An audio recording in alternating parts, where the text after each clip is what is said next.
안녕하세요. 오늘 이야기할 책은 마윈 내가 본 미래입니다.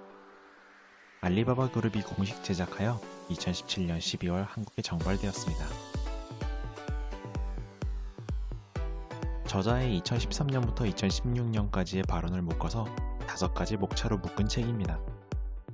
오늘 영상은 책 요약 전에 세계의 인터넷 환경을 먼저 살펴보고자 합니다. 중국의 인터넷 3강은 텐센트, 알리바바, 바이두입니다.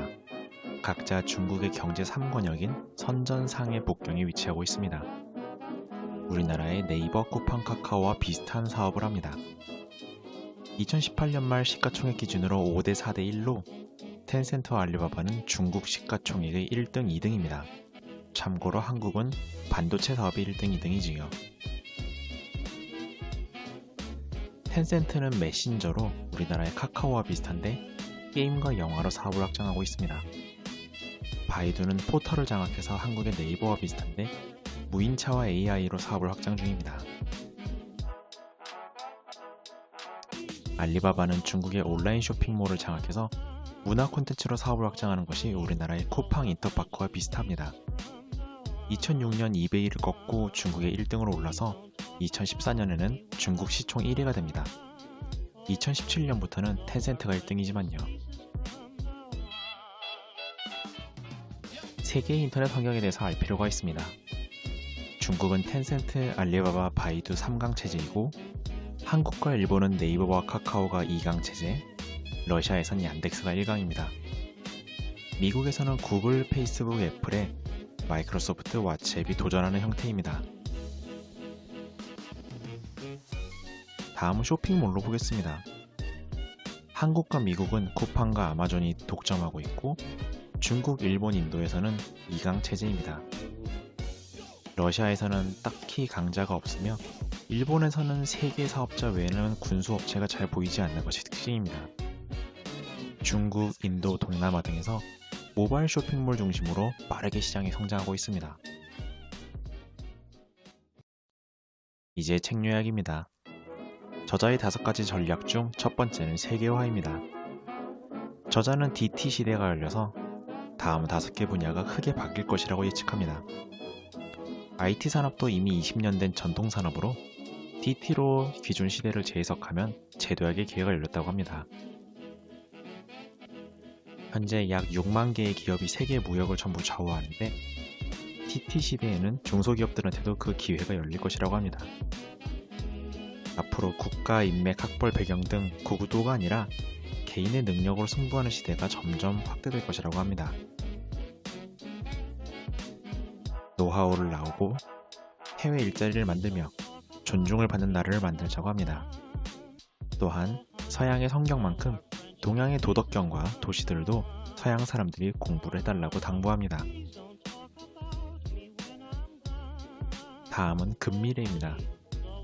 불평이 있는 곳이 기회이며 타인의 문제를 해결해주고 부유하게 해주는 것이 사업이라고 합니다. 알리바바는 스스로의 업을, 소기업을 돕는 일로 정의합니다. 중국 내에 취약한 생산, 저장, 배송망을 만드는 것이 업이라 아마존과는 다른 유통회사라고 합니다. 일자리를 없애는 것이 아니라 일자리를 만든다고요. 또한 타 회사의 불평을 해결해주듯 자회사 내의 불평도 건설적으로 의견을 내도록 독려합니다. 회사의 빠른 변화를 위해서 45세 정년을 두고 문화를 계승하기 위해 고민한다고 합니다. 다음 키워드는 인터넷입니다.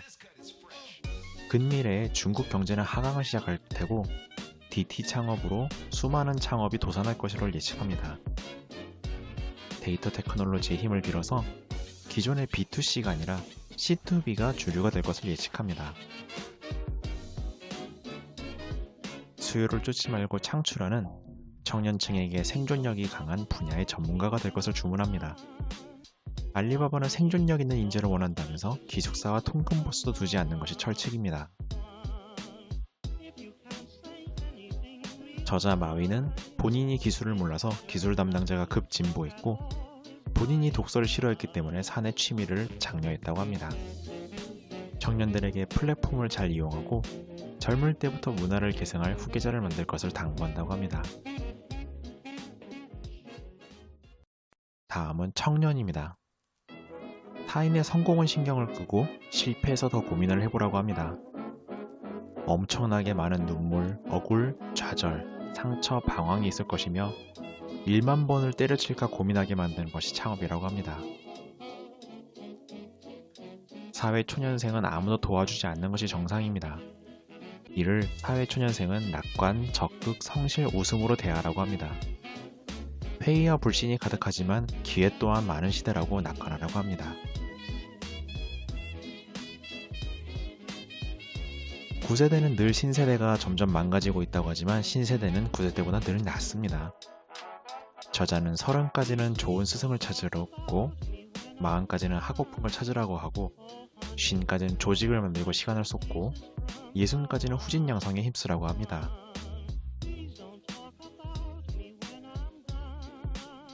저자는 온라인 여성 기업가들이 오프라인 여성 노동자들보다 15살 젊고 새로운 물결이라고 합니다. 여성 기업가들은 장사를 여유롭고 인간적으로 만들고 있으며 알리바바는 채용의 여성 비율을 따로 규정하지 않는다고 합니다. 다음 키워드는 책임입니다. 인류가 스스로의 탐욕과 싸우는 3차 세계대전 중이라고 합니다.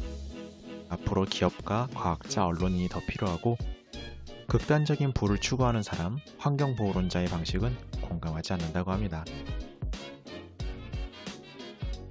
돈을 내는 자선은 조용히, 행동을 하는 공익은 대대적으로, 공익활동가야말로 고연봉을 줘야 한다고 합니다. 예를 들어 알리바바의 경우 상촌교사 육성사업 또는 농가 선물 장려하기 사업 등을 하고 있습니다. 저자는 기업의 가장 귀한 자원을 CEO의 시간이라고 합니다. 기업의 혁신을 키워서 가격 경쟁이 아닌 혁신 경쟁을 해야 한다고 합니다. 신용은 후대를 위한 부로 자체의 브랜드를 키우려는 소기업들을 후원하자고 합니다. 다음 단어는 마윈이 만난 주요 인사들과의 대담입니다. 오바마와의 만남에서는 빅데이터로 에너지를 소비를 줄일 여지가 크며 복경의 숲가꾸기를 소개했습니다. 트리도 총리, 존키 총리하고는 생활 양식과 기후가 중국과 많이 다르므로 협력의 여지가 많다고 하였고, 페이스북의 주커버그를 만나서는 인류의 인터넷 접근권이 늘어야 하며 VR을 보조할 플랫폼이 점차 구축될 것을 말했습니다. 다보스 포럼의 앵커 찰리 로즈에게는 자신이 알리페이를 감옥을 각오하고 만들었다며 앞으로 페이도 은행과 같은 신용을 갖추게 될 것이라고 하였습니다. 스탠포드대 강연에서는 창업 강연이 학생이 아닌 사회 초년생이 들어야 한다고 하면서 새로 개척되는 분야들에 전문가가 있을 수 없다며 본인이 좋아하는 일들을 쉬운 것부터 해볼 것을 주문했습니다. 요약 페이지입니다. 한국에 카카오, 쿠팡, 네이버가 있다면 중국에 텐센트, 알리바바, 바이두가 있으며 이들이 중국 시총의 순위권을 다툽니다. 저자는 5가지 키워드를 들어서 여태까지 발언을 요약합니다. 이제 IT를 넘어 DT의 시대가 열려 청년들에게 새로운 기회가 열렸고 남을 돕는 것이 사업이며 불평을 건설적인 사업으로 바꾸라고 합니다. 수요를 창출하는 생존력을 갖춘 C2B의 인재가 되어야 하며 초년생 때의 상처, 방황, 좌절은 정상이라고 합니다. 그리고 회사들은 공익활동, 혁신, 신용을 보호, 장려하자고 합니다. 이상 책 요약을 마치겠습니다. 감사합니다.